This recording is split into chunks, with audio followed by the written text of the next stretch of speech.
Words reveal character more than promises ever do. Promises are easy to make because they live in the future, where accountability is weak and consequences are distant. Anyone can speak about what they will do, who they will become, how they will change. But words spoken in ordinary moments, especially under pressure, are not rehearsed. They are instinctive. They come from habit, belief, and inner structure. This is why casual language carries more truth than dramatic declarations. When someone is calm, challenged, disappointed, or confronted, their words expose their emotional discipline. Do they take responsibility or do they deflect? Do they listen or do they dominate? Do they show awareness or do they protect their ego at all costs? These moments cannot be faked for long. Promises are masks. Daily language is the face underneath. Many people stay attached to potential instead of reality.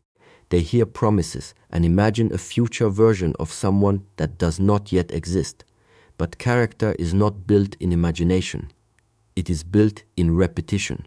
The way a person speaks to you when they are tired, frustrated, or disagreed with is the most honest signal you will ever receive. That tone is not accidental. It is practiced. Words also reveal how someone sees power. A person who frequently minimizes, mocks, or dismisses others through language is not joking, even if they hide behind humor. They are testing boundaries. They are measuring how much disrespect they can express without consequences. Over time, language like this becomes sharper, more frequent, and more personal. This is how erosion begins, quietly. Notice how someone speaks about people who are not present. The language they use toward others will eventually be used toward you. Respect is not selective. If kindness only appears when it benefits them, it is not kindness, it is strategy. Words spoken behind closed doors reflect internal values, not social performance. Promises often appear when behavior is questioned. When actions fall short, words are used to restore comfort. This creates confusion. You begin to doubt what you see because what you hear sounds convincing. But consistency does not require explanation. Truth does not need decoration. A person aligned with integrity does not rely on grand language to maintain trust. Their behavior speaks before their mouth does. Language also reveals emotional maturity. Someone who constantly escalates conflict through words, who uses blame, exaggeration, or emotional pressure, lacks regulation. They may appear confident, but confidence does not need to overpower others. Calm words indicate inner stability. Aggressive or dismissive words indicate unresolved tension. Listen to patterns, not isolated statements. Anyone can have a bad day. Character is revealed when the same phrases appear again and again, the same excuses, the same deflections, the same invalidations. Repetition removes coincidence. At that point, words stop being expressions and start becoming evidence. People often say they were blindsided, but the truth is usually quieter. The signs were spoken, not shouted. They were heard, but ignored. Learning to listen without attachment is a discipline. It requires you to value clarity over comfort. It requires you to accept what is being shown instead of what you hope will appear. Words shape the environment you live in. Over time, they either strengthen you or weaken you. They either sharpen your self-trust or slowly erode it. Choosing what language you allow around you is choosing the quality of your inner world. And every interaction is teaching you something about who someone is. Whether you decide to learn from it or not, emotional invalidation is a silent form of control. It rarely announces itself loudly, and that is what makes it dangerous. It enters conversations calmly, often disguised as logic, humor, or concern. When someone dismisses your feelings, questions your reactions, or reframes your pain as a flaw, they are not engaging with you. They are reshaping reality to protect themselves. Over time, this creates confusion, and confusion weakens judgment. The most common form of invalidation sounds harmless. Phrases like, "You're overreacting," "You're too sensitive," or "That's not what I meant," shift attention away from the impact of behavior and onto your emotional response. The focus quietly moves from what was done to how you reacted. This reversal trains you to police your own emotions. Instead of evaluating the situation clearly, control does not always come through force. Often it comes through repetition. When your feelings are consistently minimized, you begin to hesitate before expressing them. You measure your words. You soften your tone. You apologize for reactions that never needed apology. This hesitation is not growth. It is self-erasure. And once self-erasure becomes habit, the other person gains power without ever asking for it. Emotional invalidation also disrupts self-trust. Human intuition is built through emotional feedback. When that feedback is repeatedly denied, your internal compass becomes unreliable. You start seeking permission to feel. You ask others to confirm whether your reactions are justified. This dependence is not accidental. A person who benefits from your doubt has no interest in restoring your clarity. Another layer of invalidation appears as intellectual superiority. One person positions themselves as more rational, more logical, more emotionally evolved. They speak as if emotions are weaknesses rather than information. This creates hierarchy. One voice is elevated, the other diminished. But emotional awareness is not the absence of feeling. It is the ability to understand and respond to it without avoidance. Over time, invalidation rewrites the dynamic of a relationship. One person becomes the interpreter of reality. They decide what matters, what counts, what is reasonable. The other becomes a respondent, constantly adjusting, explaining, justifying. This imbalance is exhausting. It drains energy not through conflict, but through constant self-monitoring. Many people confuse this pattern with communication problems. They believe if they explain better, choose better words, stay calmer, things will change. But invalidation is not misunderstanding. It is refusal. Refusal to sit with discomfort. Refusal to take responsibility. Refusal to acknowledge another person's inner world. The damage of invalidation accumulates slowly. There is no single moment that demands escape. Instead, there is a gradual dulling. Confidence fades. Joy becomes cautious. Expression becomes filtered. You may still function, but you no longer feel fully present. The relationship continues, but the self within it grows smaller. Healthy connection does not require emotional agreement, but it requires emotional recognition. Two people can see things differently and still respect each other's experience. The absence of that respect is not neutrality. It is dominance in a quiet form. And quiet control is often the hardest to name, because it feels invisible while it is happening. The moment you recognize emotional invalidation, clarity begins to return. You stop trying to be understood by someone committed to misunderstanding. You stop explaining feelings to someone invested in dismissing them. Awareness restores choice, and choice restores power. Refusal to grow is a refusal to respect. Growth is not about perfection, nor is it about becoming someone else to please others. It is about awareness, responsibility, and the willingness to adjust when your actions cause harm. When a person openly rejects growth, they are not choosing stability. They are choosing comfort over connection. And comfort, when protected at all costs, becomes a barrier to respect. Every meaningful relationship applies pressure. Not destructive pressure, but the kind that reveals edges, habits, and blind spots. This pressure invites reflection. A mature individual uses it as feedback. They listen, pause, and examine themselves honestly. But someone who refuses to grow experiences this same pressure as an attack. Instead of asking what can be learned, they defend what already exists. Defense becomes routine. Reflection disappears. Statements that reject growth often sound firm.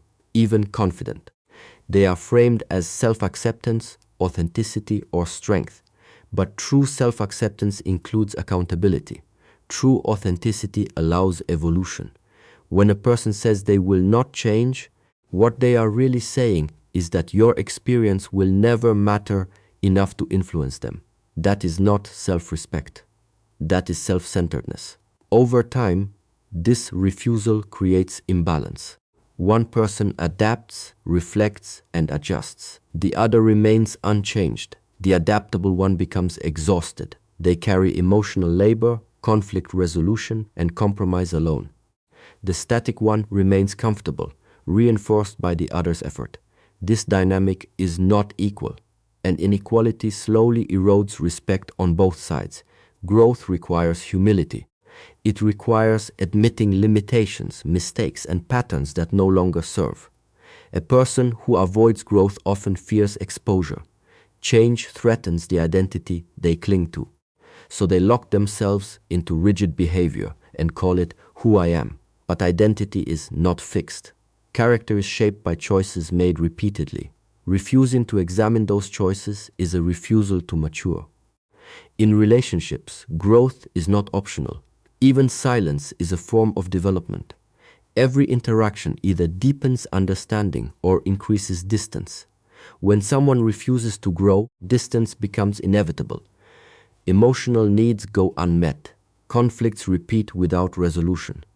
Conversations circle the same ground with no progress. The relationship stops evolving. Even as life continues to move forward, respect is demonstrated through effort. Not effort to perform, but effort to understand. A person who respects you will be curious about your perspective, even when it challenges them. They will not demand that you accept discomfort alone. They will meet you halfway. Growth is the mechanism that allows this meeting to happen. Without growth, promises lose meaning. Apologies become empty. Patterns repeat. The same harm occurs, followed by the same justification. Over time, trust erodes, not because of a single failure, but because of consistent unwillingness. The message becomes clear. Comfort matters more than impact.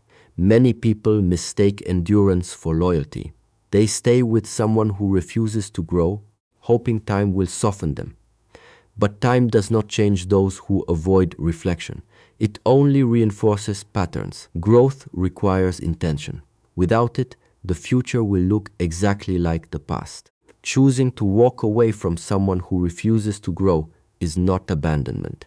It is alignment. Alignment with your values, your boundaries, and your sense of dignity. Respect begins with how you allow yourself to be treated. When growth is absent, respect cannot survive. Manipulation often hides behind the language of love. It rarely appears as cruelty at first. Instead, it arrives softly, wrapped in concern, affection, and emotional intensity. The words sound caring, but their function is controlling. They guide your choices, shape your behavior, and slowly redirect your boundaries without ever asking for permission. Because it feels like love, it is often defended long after it should be questioned. This form of manipulation uses emotional connection as leverage.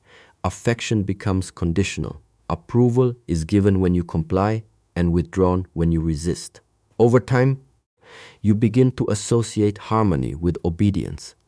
Discomfort becomes something you try to avoid by adjusting yourself rather than addressing the behavior that caused it. This is how autonomy is gradually surrendered. Guilt is one of the most common tools used in this dynamic. Statements that tie your actions to proof of love create emotional pressure. You are no longer free to choose without consequence. Disagreement is framed as betrayal. Boundaries are reframed as rejection. Your right to say no becomes evidence that you do not care enough.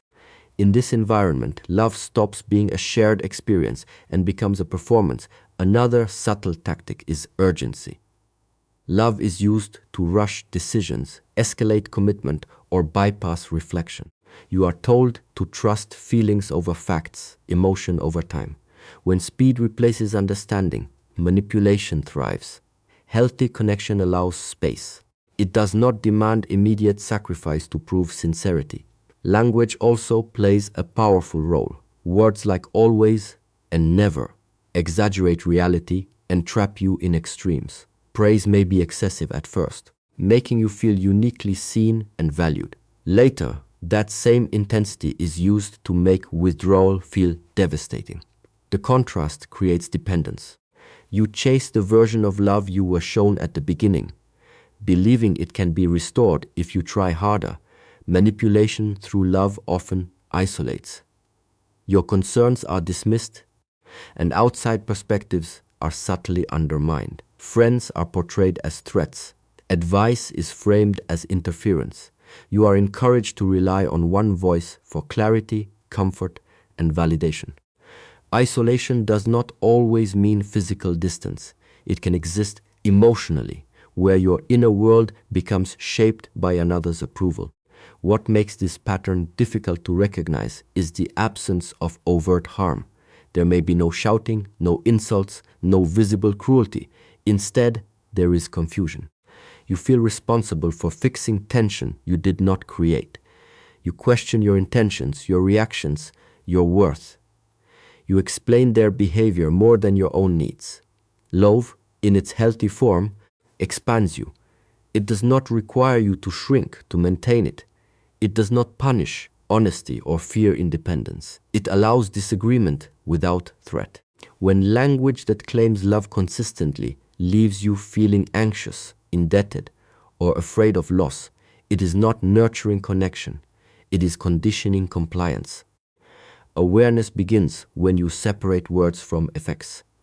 Love should not cost you your voice. It should not require constant justification of your feelings. The moment affection becomes a tool rather than a bond, clarity becomes essential. Seeing manipulation clearly does not mean you are unloving. It means you are paying attention to the difference between care that frees and control that binds. Attacking your worth is a strategy to keep you trapped. It is one of the most effective forms of control because it does not rely on force, rules, or visible threats. Instead, it reshapes how you see yourself. Once self-perception is damaged, resistance weakens naturally. A person who benefits from your self-doubt does not need to hold you in place. You will do it yourself. This strategy often begins subtly. Small comments are framed as jokes, honesty, or concern. Your abilities are questioned. Your choices are criticized. Your past is used against you. None of it is presented as cruelty. It is presented as truth. Over time, these comments accumulate. They form a narrative that suggests you are difficult, flawed, or lucky to be tolerated. Repetition turns suggestion into belief. When worth is attacked, comparison is frequently used. You are measured against others, real or imagined. Someone else is always calmer, smarter, easier, more understanding. The comparison is not meant to inspire growth. It is meant to create inadequacy. When you feel replaceable, you cling. Fear of loss overrides self-respect. Another tactic is rewriting your strengths as weaknesses. Confidence becomes arrogance. Sensitivity becomes instability. Independence becomes selfishness. The very qualities that make you whole are reframed as problems. This inversion creates internal conflict. You begin to suppress what makes you authentic in order to avoid criticism. In doing so, you move further away from yourself. Isolation often follows. As self-worth declines, you withdraw from support. You stop sharing concerns because you anticipate dismissal. You avoid seeking reassurance because you have been taught you do not deserve it. This isolation strengthens the trap. Without reflection from others, the distorted narrative goes unchallenged. The most dangerous part of this strategy is how logical it can sound. You are told that the criticism is for your own good, that it is meant to help you improve, that honesty is painful but necessary. Growth, however, does not require humiliation. Feedback that degrades is not guidance, it is domination. As your confidence erodes, the balance of power shifts. Decisions become harder, boundaries become negotiable. You tolerate behavior you once would have rejected immediately. This tolerance is mistaken for patience or love, but it is rooted in fear. Fear that you are not enough. Fear that leaving means losing your only chance at connection. Over time, you may forget who you were before the erosion began. The version of yourself that trusted instincts, valued needs, and felt deserving of care becomes distant. You adapt to survive emotionally. You minimize pain. You rationalize disrespect. You stay because leaving feels riskier than enduring. Recognizing this pattern restores clarity. Worth is not something another person can give or take, but it can be obscured if you allow their voice to replace your own. The moment you question why you feel smaller in someone's presence, awareness begins to return, and awareness interrupts the trap. Walking away is an act of self-respect, not weakness. It is often misunderstood because it does not look dramatic. There is no need for confrontation, explanation, or victory. It is a quiet decision made internally when clarity replaces hope. Most people are taught to endure, to prove loyalty through tolerance, to mistake persistence for strength. But real strength is knowing when something is no longer aligned with who you are becoming. Staying is often easier in the short term. It avoids discomfort, loneliness, and uncertainty. Walking away requires facing the unknown. It demands trust in yourself rather than in familiar patterns. This is why many people remain in situations that drain them. Not because they do not see the harm, but because leaving challenges their identity. They fear being seen as someone who gave up, failed, or could not handle difficulty. Self-respect begins with listening to internal signals. Exhaustion, anxiety, and constant self-doubt are not signs of love or growth. They are indicators of misalignment. When your energy is consistently spent managing someone else's behavior rather than building your own life, something is wrong. Walking away restores balance by redirecting attention back to what you can control. There is a difference between patience and self-abandonment. Patience allows time for effort, learning, and mutual change. Self-abandonment ignores repeated patterns in the hope that endurance will transform them. When the same harm occurs without accountability, patience turns into permission. Walking away removes that permission. Many people wait for closure before leaving. They want understanding, validation, or an apology. But closure is not always given. Sometimes it is created through action. Leaving is a form of communication. It says that your boundaries are real, even when they are not respected. It affirms that your standards do not require negotiation. Walking away also challenges the belief that love must be earned through sacrifice. Healthy connection does not require you to diminish yourself. It does not ask you to carry pain silently to preserve peace. When peace is maintained by your silence, it is not peace, it is suppression. The fear of walking away is often rooted in attachment to potential. You imagine what could be if things changed. But potential is not a promise, it is an idea. Basing your life on ideas rather than reality leads to stagnation. Walking away grounds you in what is, not what might be. Self-respect grows with each decision that honors your values. The first time you walk away, it feels heavy. The second time, it feels clearer. Eventually, it becomes natural. You stop negotiating with situations that compromise your dignity. You stop explaining why you deserve basic respect. Your standards become visible through your actions. Walking away is not about punishing the other person. It is about protecting your inner environment. You cannot heal in the same space that continuously harms you. Distance creates perspective. Perspective restores self-trust. And self-trust is the foundation of strength.